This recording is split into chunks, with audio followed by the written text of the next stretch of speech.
Զրուցում ենք լույս տեղեկատվական վերլուծական կենտրոնի տնօրեն Հայկ Այվազյանի հետ։ Պարոն Այվազյան, այսօր էլ մոտ մի ժամ առաջ իմացանք, որ 2 ամսով կալանավորվել է արդեն Արշակ սրբազանը, մեր 4-րդ կալանավորված սրբազանը ըստ էության ունենք։ Կխնդրեմ ասեք, այս քայլերով իշխանությունը դեպի ուր է գնում։ Հաջորդ քայլը կամ այդ կարմիր գիծը ո՞րն է լինելու իշխանության համար։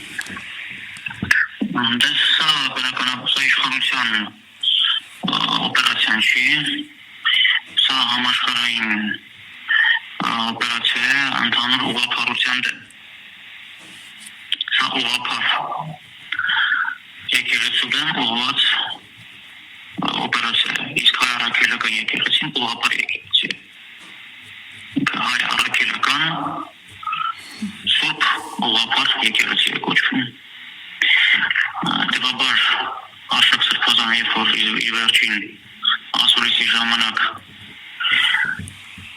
համեմատեց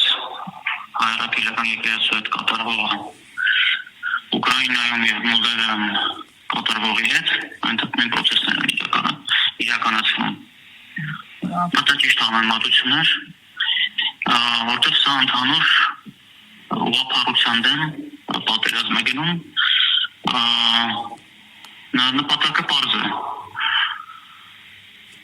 Արևմուտք Ռուսաստան պատերազմի համատեքստում հարված հասնել ուղղափառությանը, որպեսզի վաղ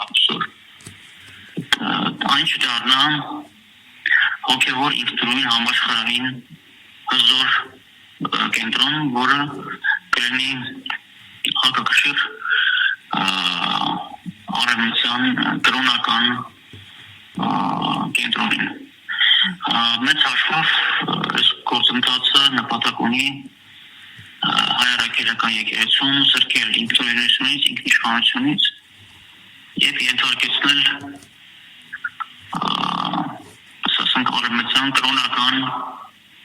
կենտրոններին և տվյալ դեպքում կարծում եմ Վատիկանին։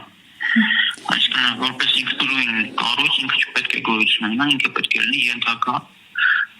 կառույց, որովհետև որպես ինքնուրույն կառույց ինքը վաղը կարող է նույն ռուս ուղղափառ եկեղեցու հետ, այսպես ասենք, դաշնակցելով լուրջ քշեր ունենալ համաշխարհային քրիստոնեական հոգևոր կյանքում։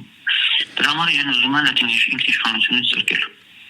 Պարոն Այվազյան, այնուամենայնիվ այն ինչ կատարվում է Հայաստանում, Հայաստանի իշխանությունների ձեռամբ, ստացվում է իսկապես այն ինչ դուք նշեցիք այդ նպատակակետին հասնել եւ ինչ պետք է անել, որ հակակշիռ լինի դրան։ Այսօր որևէ կերպ Հայաստանում այդ հակընդդեմ քայլերը դուք տեսնում եք։ Դե այո, ստացվում է։ Ամենայն դեպս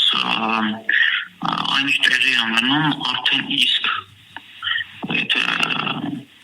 մեր հավաքական տեսանկյունից նայենք, մեր համար ծախողում է, որովհետև սրբազաններ են կանոնավորված և ըստ էության հասարակությունը մեծ հաշվով դա հանգիստ է տանում։ Եթե չհաշվենք ընդդիմացող փոքր հատվածը, մեծ հաշվով լայն մեծ ընդվզում Հայաստանում չկա։ Պարակման սերմերը արդեն գծված են։ Դա կապ չունի, թե Փաշինյանը երբ գնում է միտեղ պատարագի, այնտեղ քանի մարդ է գալիս իր կողմնակից։ Փաստը մնում է փաստ, որ դրանք տեղի են ունենում, արդեն իսկ դա հնարավոր է Հայաստանում։ Եվ դա արդեն ըստ էության ծախողում է մեր հավաքական աղմուկ, դա ծախողում է, որտեղ այդ փաստերը արդեն կան։ Իրենք արդեն չպետք է լինեին, հասկանում եք, եթե մեր երկրում ամեն ինչ լավ լիներ, նորմալ լիներ, եւ ամեն ինչ իր տեղում լիներ։ Նման երևույթներ չէին կարող տեղի ունենալ։ Եթե արդեն տեղի ունենում, ուրեմն դա ծախողում է։ Քանի որ սա Հայաստանի իշխանությունների, այսպես ասենք, օրինաց կամ ստեղծած գործընթացը չի, սա բնականաբար հավաքական արևմուտքում պլանավորված եւ իրականացվող գործընթաց է, որովհետեւ եթե սա տեսակ կամեն նայեն որ սա իշխանություններին է, ապա ոնց է ստացվում, որ Մոլդավիայում, Ուկրաինայում նույն գործընթացն է ընթանում։ Երբեմն նաև Հայաստանում ասում են, որ սա Ալիևի կամ Էրդողանի օպերացիան է։ Միգուցե իրենք այո շահառու են այս ամեն ինչում, բայց սա իրենց օպերացիան չի։ Մոլդավիայում, Ուկրաինայում այնտեղ Էրդողանը չի։ Դա ուրիշ բան չէ, որ դեռ արևմուտքն է։ Դեռ նույնն է ստեղ։ Լուծումը կա, որպեսզի այս ամեն ինչը եկեղեցու նկատմամբ դադարի, Հայաստանի իշխանությունները պետք է զանգ ստանան ԱՄՆ պետքարտուղարությունից։ Պահանջով, որ այդ գործընթացը դադարեցրեք։ Բայց ԱՄՆ պետքարտուղարությունը հենց այնպես չի զանգահարի եւ նման պահանջ դնի, որպեսզի դա տեղի ունենա, ապա ԱՄՆ եւ Եվրամիության նկատմամբ Հայաստանում պետք է գործադրվի աննախադեպ բազմահազարանոց ճնշում, մասնավորապես ԱՄՆ եւ ԵՄ դեսպանատանների առաջ, այսինքն այն բողոքի ակցիաները, որ ընթանում են կառավարության առաջ, պետք է տեղափոխվեն ԱՄՆ դեսպանատան առաջ։ Եվ որ ԱՄՆ դեսպանատունը կհասկանա եւ իրենց համապատասխան ծառայությունները կգնահատեն, որ հակաամերիկյան, հակաարևմտյան մեծ ալիք է բարձրանում Հայաստանում եւ թիրախը դառնում են իրենք, հավատացնում եմ շատ արագ իշխանությունները զանգ կստանան պահանջով դադարեցնել այս ամբողջ գործընթացը։ Իսկ քանի որ իրենք տեսնում են, որ այս գործընթացը ընթանում է եւ իրենց ականջները չեն երևում հասարակական կարծիքում եւ ընդհանուր ընդդիմադիր հատվածում մասնավորապես, ապա իրենք վախ չեն զգում, որ այդ հասարակական կարծիքը կպտտվի իրենց դեմ։ Սա ռեալ տարբերակ է եւ սրա համար պետք չի, չգիտեմ, 100,000-ավոր մարդ հավաքել։ 10,000 հոգի ԱՄՆ դեսպանատան առաջ։ Իհարկե համապատասխան օրակարգով, օրենքի շրջանակներում բնականաբար եւ մի քանի որոշ ժամանակ հանրային, քարոզչական, տեղեկատվական լայն մեծ ճնշում, նաեւ փողոցային եւ իմացեք այդ զանգը կստանան իշխանությունները։ Պարոն Այվազյան, այնուամենայնիվ մեկ այլ հանգամանք էլ կա, այսօրվա իշխանությունները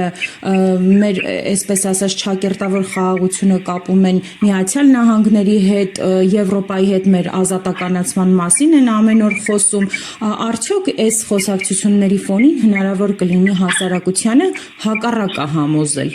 որ մեզ խաղաղություն բերող էլի չակերտավոր Միացյալ Նահանգների Եվրոպայի դեմ պետք է ինչ-որ բան անել։ Այսինքն դուք ուզում եք ասել, որ ընդդիմությունը հավատում է այդ Եվրոպայի եւ ԱՄՆ-ի խաղաղություն բերելու այդ հատկությանը, որի մասին հայտարարում են իշխանությունները։ Ոչ, ես հասարակության մասին եմ խոսում, ում պետք է ինչ-որ մի բան համոզել, որը չի արվում ընդդիմության կողմից ըստ էության։ Այո, լայն հասարակությանը չես կարող համոզել։ Միգուցե ժամանակ է պետք։ Իրենց դրա պետք է զգան իրենց սխալ ընտրության հետևանքները, որ համոզվեն դրանում։ Բայց ոչինչ չի խանգարում ընդդիմադիր դաշտին մտնել այդ օրակարգի մեջ եւ իրենց ուժերը կենտրոնացնել արտաքին այն հարցումների վրա եւ նկատմամբ, որոնք կանգնած են այս գործընթացների հետևում։ Ընդդիմությունը հոդա կարող անել 10,000 մարդ հավաքել ԱՄՆ դեսպանատան առաջ, ինչ մեծ պրոբլեմ է ընդդիմության համար եւ համապատասխան քարոզչական օրակարգ ձևավորել։